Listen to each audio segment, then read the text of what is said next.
And that was Drop Hop from the Alan Evans Trio. We have Al Evans on the phone right now. Al, I want to thank you again for talking to us today. And Oh man, no. I want to talk about. It sounds like you're having a great time with your trio. You're going out. You're doing another tour pretty soon, right?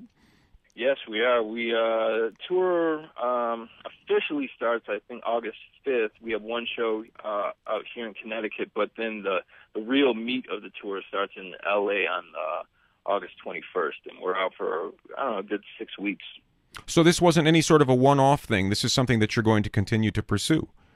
Oh yeah, I mean, I plan on doing this just as long as I've been doing Soulive. So yeah, we're just having a great time. The Bo, Danny, and I get along really well together, and yeah, we're just having a great time. That's what it's all about. That's great. That's great. And the album is terrific. I do want to sort of shift over. We only have so much time, and I want to make sure that we cover everything. So I do want to talk about the new Soulive and Carl Denson album. Now, this is called Spark. It says it's a tribute to Melvin Sparks, the guitarist, who's probably most famous for playing with Lou Donaldson and so on like that, and back in the '60s and '70s. Right. But tell me. You tell me about Melvin Sparks, and then you played with Carl Denson's Tiny Universe before Soulive, correct? Exactly. Yeah. I mean, Melvin was I really miss that dude. That's how, when it really comes down to it. He had the most amazing smile, man.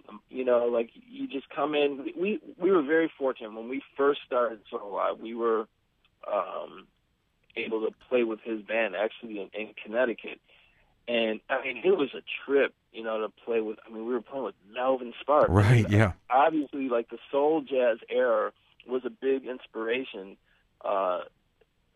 in the beginnings of Soulive, so we were obviously listening to a lot of Melvin Sparks, like you said, on the old Lou Donaldson albums, right? Or, whatever. So just to meet him was just a trip, and to hear his stories was just amazing. And then just to sit back and listen to him on stage live was just there was just no other guitarist like him. Right. It's just amazing. I mean, the one show that stands out the most for me is we had a residency early on. It's probably about 2000 at Wetlands in New York, and it was like every Wednesday thing, I believe.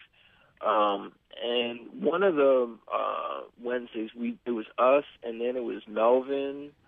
Who else was that? Reuben Wilson on organ. Wow. And Idris Muhammad on drums. Or Idris Muhammad and Reuben Wilson. We're wow. Yeah. Okay. Yeah, and Melvin. And that's those are some real old school guys right there. That's exactly. Yeah. Now the trip was that what we did, we played. We did 4 sets. So they played first, then we went on, and then they played in the middle, and then we went on last. So when their set went during the middle set there, the place was jam packed with all young kids, young hippies. You know what I mean? Just right. And the looks on these dudes' faces, and on top of that, Reuben was playing Neil's organ. Now Neil's organ back then, even like today. Neil's handling the bass. Now, Reuben obviously handled the bass, but he had never, ever played an organ like this. Neil had, at the time, he had a huge bass amp.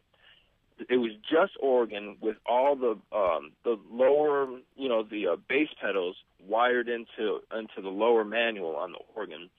And he also, Neil, instead of a bench or a seat he was sitting on, he had an 18-inch cabinet that he was sitting on. Okay. That all his bass was going through.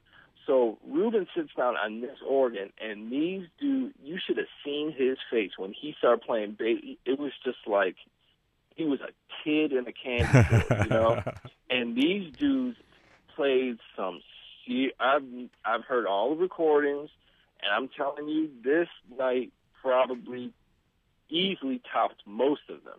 Because they had the energy of all these young kids in the crowd who would just dance. It wasn't like a sit-down jazz club. Right. These kids were dancing. These dudes lost their minds, and it was just one of the greatest things I've ever seen. And like I said, man, Melvin is he was just such a great cat to hang out with. And like I said, the one thing I always remember about him is his smile. He just had this, when he was on stage, man, he was feeling it. He was just teasing, you know, and that's just, I don't know, man, that just really means a lot when you see someone who's like, you know, not playing, you know, most of their life, not playing the most popular music. You know what I'm saying? Like, the funny thing is, back in the day when those cats got into the soul jazz thing, they were trying to get paid. Right, absolutely, yes. You know what I mean? They were just trying, you know what I mean? They were trying to survive. It wasn't like because they were, you know, of course they were a great musician, they were digging it, but, you know, it wasn't, that wouldn't have been their choice. They would have been totally happy playing some straight ahead, but times changed, and, you know. Right. And just to see someone who had seen so much, been through so much, played with all the greats, and after all these years, you know, it was just like he's still up there. And that's, you know, that's the most, you know, that's what it's all about. Is music, you know, that's your love, your passion, and you're helping people feel good, and in turn you're feeling good. It's just, yeah, man, it was just amazing. So you got together with Carl. This was last year that you got together with Carl Denson. It was a couple years ago. Okay. Now, really, it was right after Soulive too. Okay. And Melvin, we heard they, you know, had just passed, and we were already kind of in the studio, you know, working, and we're like, man, we just, you know, we have to dedicate, because Carl had done a lot of playing with Melvin, as did we, you know. Well, he's on the first two. He's on at least a couple of the Carl Denson albums, isn't he? He's on Dance Lesson #2, and he's on the Bridge, I think. Exactly. I think, yeah. Yeah. So, you know, we just had to do it, you know. And really, the Spark album was, you know, with Soulive, we're always, taking these 180 turns, you know, from album to album. And the previous album was the Beatles album, right, that we did, and all those tunes were like 2 minutes, 3 minutes long, you know, and just. So in this album, we decided to go the opposite direction. Stretch out. Really stretch out, yeah. You know. And yeah, it was just a lot of fun. We just only took a couple of days to do it and just cut it out. We were all in the room together and just picked a few tunes that, I mean, really the kind of inspiration in terms of the vibe and sonics and things like that were like the old school CTI albums. Right. And most of the songs are from those. Exactly. Yeah. Exactly. Yep. And then obviously, you know, we the one original on the album is Spark. You know, obviously dedicated to Melvin. Mm-hmm. And it was just a lot of fun making. We're already talking about doing the Spark Volume 2. Cool. So well, let's play something off of it. What would you like to play off of that album? Man, if we could play Spark, that would be awesome. Yeah, that'd be great. This is from the new album from Soulive and Carl Denson. The album is called Spark, and this is the title track, Spark, on the Burnt Toast Show.